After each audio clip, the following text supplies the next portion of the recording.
प्यारे बच्चों कैसे हैं। पिछले पार्ट्स में हम सेपरेशन के कई सारे तरीके को सीखा। पूरा उम्मीद है कि आप समझ गए होंगे। इसमें हम कुछ अलग मेथड को सीखेंगे। तैयार हैं? चलिए चलते हैं।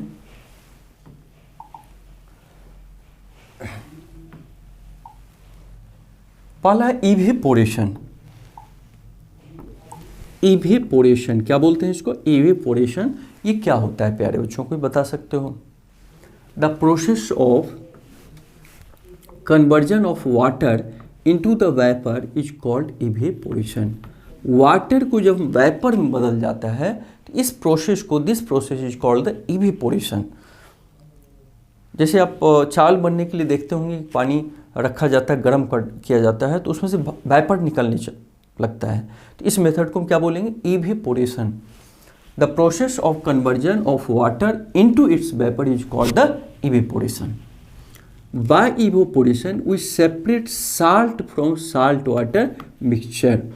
जैसे पानी में अगर साल्ट घुला हो तो आप कैसे निकाल सकते हो? किसी छन्नी से तो छान नहीं सकते हैं, या मान लो शुगर घुला हुआ है तो इस विधि में क्या करेंगे हम, उसको जिसमें शुगर मिला हुआ है उस पानी को गर्म करेंगे। तो गर्म करने से धीरे धीरे क्या होगा, खौलने लगेगा, खौल के इवेपोरेशन होगा, वेपर निकलने लगेगा, तो वाटर कन्वर्ट हो जाएगा वेपर में धीरे धीरे। सब जब खत्म हो जाएगा नीचे चीनी बचा रह जाएगा, शुगर बचा रह जाएगा। तो इस विधि से प्यारे बच्चों हम शुगर वाटर हुआ या साल्ट वाटर का जो सॉल्यूशन है उसको अलग कर सकते हैं। When sea water stand in shallow pits. Pits से मतलब होता है नमक कैसे तैयार किया जाता है प्यारे बच्चों। तो समुद्र के किनारे जो शहर होते हैं, जगह होता है, तो समुद्र के किनारे उस जगह पे बड़े बड़े गड्ढे कर दिए जाते हैं और समुद्री ज्वार भाटा जब आती है तो पानी उसमें जमा हो जाती है और बाद में सनलाइट से, सूर्य के प्रकाश से वेपोराइज इवेपोरेशन होता है और नीचे नमक बैठ जाता है। तो water gets heated by sunlight and slowly turns into water vapor after this leaving behind solid salt. तो evaporation हमने सीखा। The process of conversion of water into its vapor is called the evaporation. By evaporation we separate salt from salt water mixture. When sea water stand in shallow pits, जब समुद्र की जल उस गड्ढे में जमा होती है, water gets heated by sunlight. Sunlight के कारण वाटर हीट हो जाती है and slowly turns into water vapour, vapour बन जाती है। After this living behind solid salt, और नमक बच जाता है। अब देखिए use of more than one method of separation. How will we separate mixture of sand and salt. देखिए एक से अधिक विधि को जब अपनाया जाता है तो वही लिखा है कि use of more than one method. एक मेथड से ज़्यादा मेथड चाहिए कि साल्ट और सैंड, नमक को आपने मिला दिया, कैसे हटाओगे? सोचो, नमक और साल्ट को। इस केस में we keep this mixture in a beaker. Beaker क्या होता है? कांच का एक बर्तन होता है लेबोरेटरी में, प्रयोगशाला में। इसमें बोल दिया वी कीप दिस मिक्सचर, किस मिक्सचर को? सैंड और साल्ट के मिक्सचर को in beaker and some water it, और उसमें कुछ हम पानी मिला दिया। ठीक है। After sometimes sand settling down at the bottom, बालू क्या हो जाएगा? बैठ जाएगा, नीचे बैठ जाएगा। Then sand can be separated by decantation और फिल्ट्रेशन। अब जब बालू उसमें बैठ गया प्यारे बच्चों, तो डिसेंटेशन, पानी को निकाल देंगे, पानी निकालेंगे तो सैंड बच जाएगा, या फिर छान भी सकते हैं। वी सेपरेट बाय, अच्छा अब क्या हुआ, साल्ट बचा हुआ है, लेकिन साल्ट तो पानी में है, तो अब पानी, वाटर के साथ साल्ट जो है, हम इवेपोरेशन के द्वारा पानी, वाटर को इवेपोरेट कर देंगे, वेपर में बदल देंगे, साल्ट मिल जाएगा। तो we separate by evaporation of salt from salt water mixture. तो देखिए हमने साल्ट और सैंड का मिक्सचर था, दोनों को कैसे अलग किया? पहले पानी उसमें घोला बीकर में रख के, सैंड नीचे बैठ गया, फिर उसको हम क्या किए, या तो छान लिए या डिसेंटेशन मेथड से पानी को अलग कर दिए। तो साल्ट जो नीचे बैठा था वो नीचे बैठा रहेगा और वाटर के साथ सैंड नीचे बैठा रहेगा, वाटर के साथ साल्ट बाहर आ जाएगा। अब वाटर साल्ट को फिर जब हम गर्म करेंगे तो इवेपोरेशन से वाटर अलग हो जाएगा, साल्ट अलग हो जाएगा। अब कंडेंसेशन किसे कहते हैं, कोई बता सकते हैं आप लोग? कंडेंसेशन किसे बोलते हैं? The process of conversion of water vapour into liquid. देखो वाटर को जब हम इवेपोरेट किए, वेपर में बदले तो इवेपोरेशन हुआ, और जब वेपर को फिर वाटर में बदलना हो तो उसको हम क्या बोलेंगे? Condensation.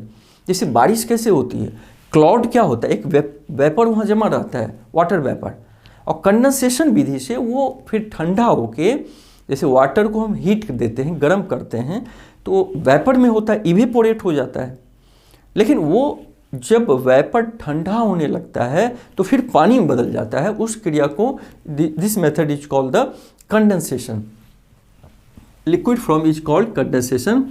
Water drops condensed under a plate that has been used to cover a vessel containing milk that has boiled. कभी देखे हो दूध गर्म करते समय अगर हम उसको गर्म करने के बाद हम ढक दिए, कवर कर दिए, थोड़ी देर के बाद उस ढक्कन से पानी कुछ बूंदे गिरती है, कहाँ से आई?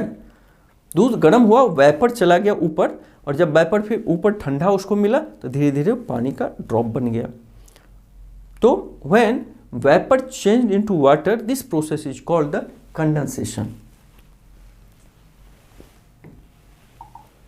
अब सैचुरेटेड सॉल्यूशन क्या होता है, कोई बता सकते हैं? तो आइए इसके बारे में सीखते हैं। ए solution in which no more substances can be dissolved is called the saturated solution। जैसे मान लीजिए एक बीकर में आपने वाटर और शुगर रखा, शुगर और वाटर, इसका सॉल्यूशन बना लिया। थोड़ा शुगर और डालो, ठीक है, वो भी उसमें डिजॉल्व हो जाएगा। थोड़ा और डालो, वो भी डिजॉल्व हो जाएगा। लेकिन एक समय के बाद आप देखोगे कि उसमें शुगर डिजॉल्व नहीं होता है, कुछ भी करोगे नहीं होगा। दैट मीन्स वो सेचुरेटेड सॉल्यूशन हो गया, अब उसमें डिजॉल्व नहीं होगा।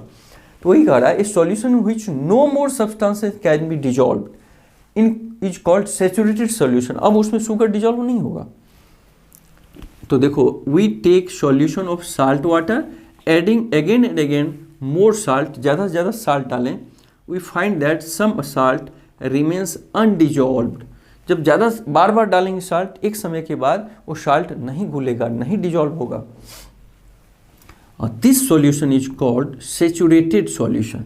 सेचुरेटेड मतलब अब कोई उसमें डालेंगे सॉल्यूशन, मतलब उसमें डिजॉल्व नहीं करेगा, वो सॉल्यूशन परिपूर्ण हो चुका है वो। सेचुरेटेड भी सूख गया। अब है large quantity of salt can be dissolved